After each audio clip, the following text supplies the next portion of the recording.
from the word substantiate.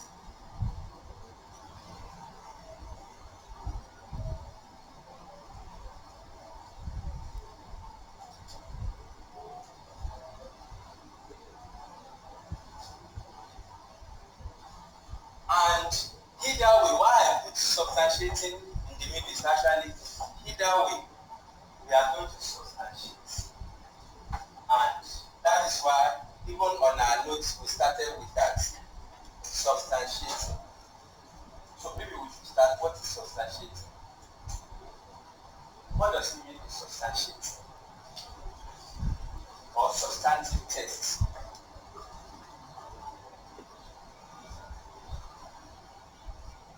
Where, class.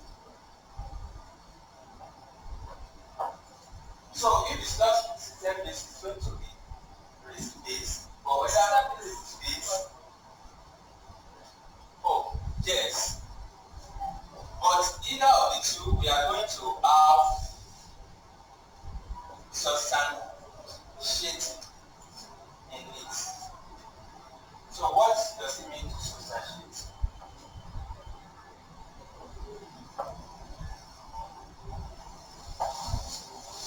You're already substantiating. You're already substantiating. Yes. In your mind, you're already substantiating. Okay. To derive evidence, yes, to validate something. Substantiate from the word substance. Substance. This is substance. It means we could see it. We could validate that fan in this hall or in this room exists. Substantiate it. So either way, whether risk-based, system-based, we're still going to do substantive tests. So substantive test now is into two. So it's either we have the normal substantive test or extensive substantive.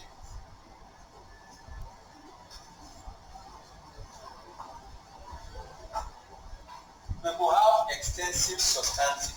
Don't forget, substantiating means going deeper, digging out evidence.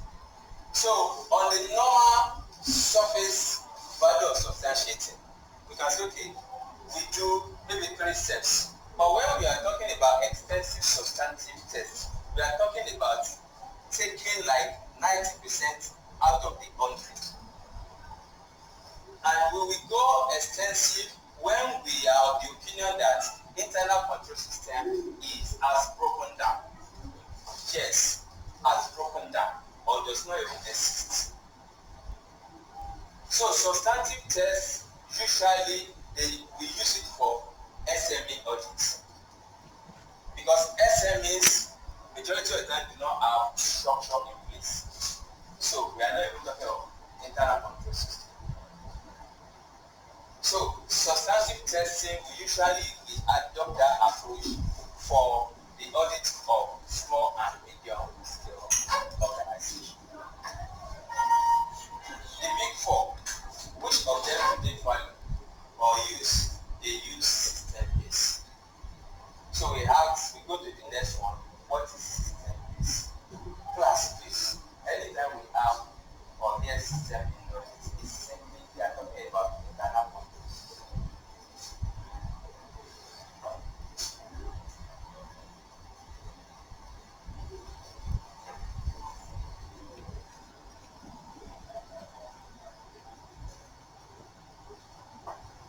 They are talking about internal control system. Please, in exam, because they will deliberately not mention that internal control, so that they want to know whether you will get it or not.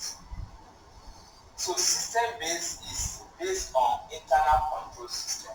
And why the big four adults using it the most is their favorite of the 3 approaches is simply because they are big too, or at the same time, their organization or client base are the biggest bigger ones, the conglomerates, the international multinationals and the like, they already have system in place too. So they don't go for extensive substantive tests and the like because they don't even have clients that we need it as an auditor goes. So if any clients want to appoint them and they observe that structures are not in place, I've seen one of the big four that it took like a year even after they received appointment and letter of engagement before they even attended to, because we are like the clients should first of all go and put all this structure in place. If not, at the end of the day, they will just disengage from that, because if they disengage, they may not even feel it. But medium practitioner will feel it. So medium practitioner, we usually use extensive substantive tests because majority of our client base are actually, they don't have internal control system in place. There may be a sole proprietorship, a company with 1 or 2, 3 branches and the like. Okay. So the risk base is what we've not spoken about, and that audit approach actually focuses on the risk elements of the organization, of the business of the organization. So then we'll be talking about the intrinsic risk in that business, which we can call inherent risk. That is risk that comes naturally for that business. They are into petroleum, or they are selling kerosene, that will be spillage. Because it is a risk associated with that business. So from our notes now, substantive test approach. We've established that an audit approach is the way auditor or auditors execute their work. How we approach it, how we get it done. So, substantive testing now, this approach focuses on applying substantive testing to a large number of transactions and accounting balance recorded in the accounting system. This focuses on recorded transaction and balance or balances. This approach is time consuming because we are going to test one by one. Let's say an organization has 20,000 transactions a year, and we just want to do 30% of it. So it's time consuming, and because of that, the big four will not even want substantive tests. It is widely used for audits of smaller entities because they don't have the structure or resources to put those structures in place. There is a risk that the statement in the financial transaction will not be detected unless all transactions or balances are tested, because there's no structure that will easily flag it. System-based audit approach. A system-based audit, from my notes, is supported by some degree of substantive tests. Like I said, whether we use risk-based or system-based, substantiating still parts of audit approach. So it's a system-based audit approach is supported by a degree of substantiating because of the unavoidable limitation or weaknesses in internal control system. There's no perfect control system in this. We said highest level of assurance, no, we cannot have this. But high level or reasonable level of assurance can only be found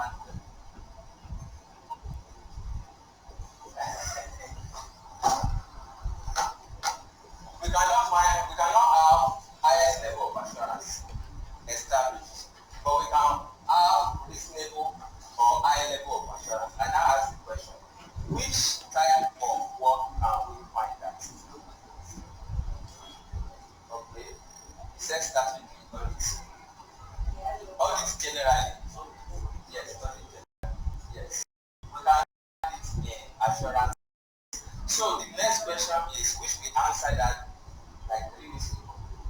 The next question is, why is it that only audit can give us reasonable level of assurance and not other assurance elements? 5 marks. Because all this we are saying now, we are just it. We know some people just like it. You and I. Okay, the second way, you were not answering now, and that was like okay, so the level of assurance, audit provide the is highest, but there's no highest, high degree of assurance because of the depth of work that we must do before we can give opinion. And that is one of the fundamental reasons that other non-audit engagements will not achieve it, because they are not regulated. Audit is regulated. You must comply with CAMA, you must comply with Financial Act, you must comply with Income Act, comply with this, comply with that. But for review engagement or other assurance engagements, no compliance is based on the person that is how far we know or how far we can adopt our knowledge for the client's use.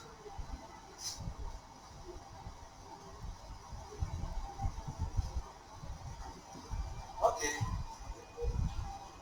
So audit is methodical, I said it, audit is procedural, and because of all these elements, which you cannot find in other non-audit assurance engagements, make the difference between the level of assurance you can achieve.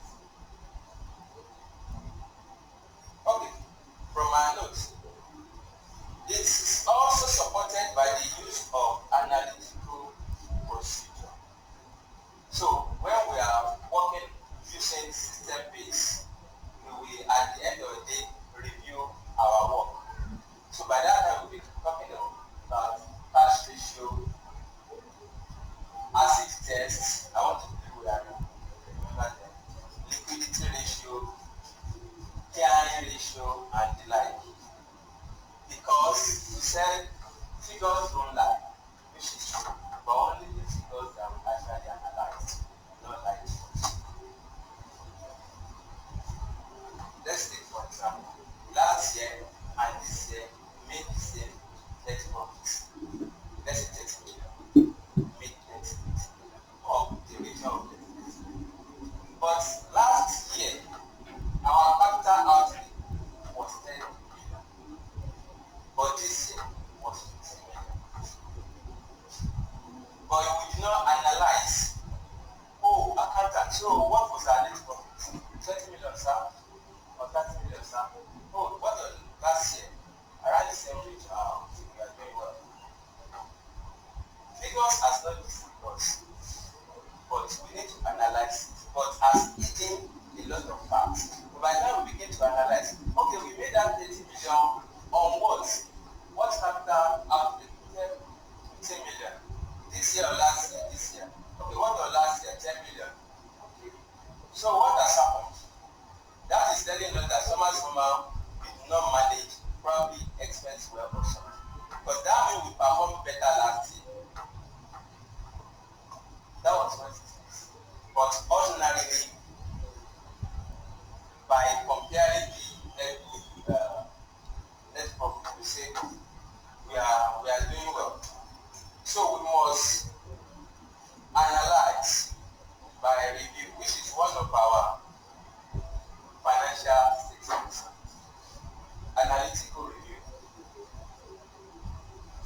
It is more cost effective, that is system-based, than a full substantive test approach, because that one is so time consuming.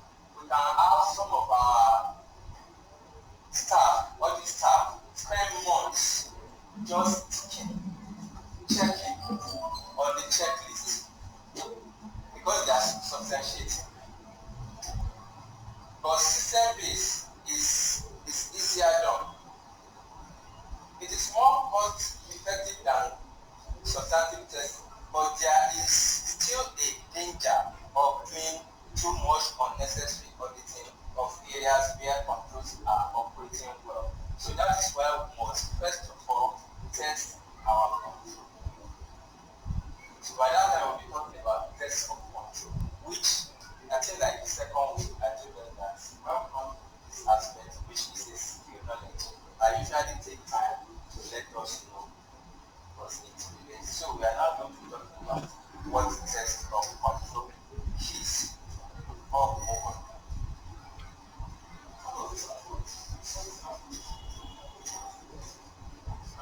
What is this?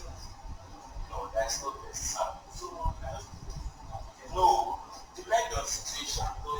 Yes, like the an auditor that like auditor that has much of SMEs through substantiates because they don't have structure. They don't have structure. Yes, and that is why system-based are adopted by the big fours because they are quite a conglomerate multinationals. They have resources to build the system.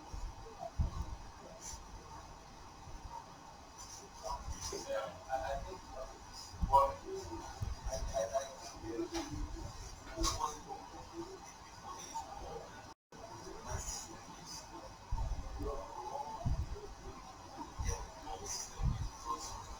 what is small?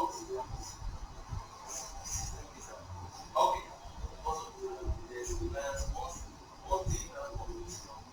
Yes, it makes faster and easier. Yes. Yes. Okay. Yes, based on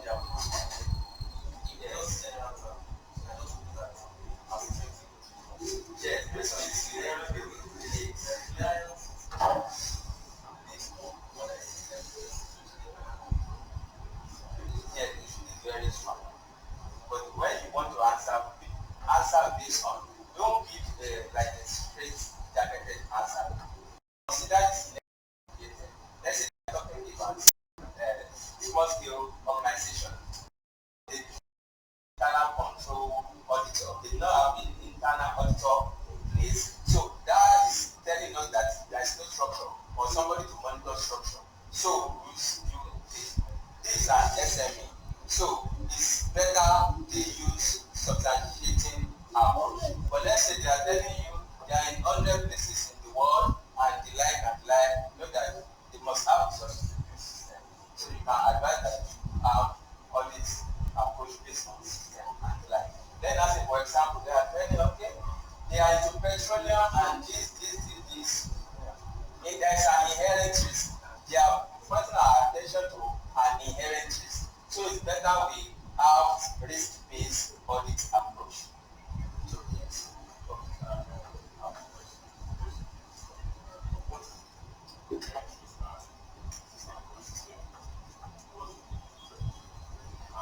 Okay, the difference of risk-based, okay. Okay. One is based on risk factor, one is based on structure.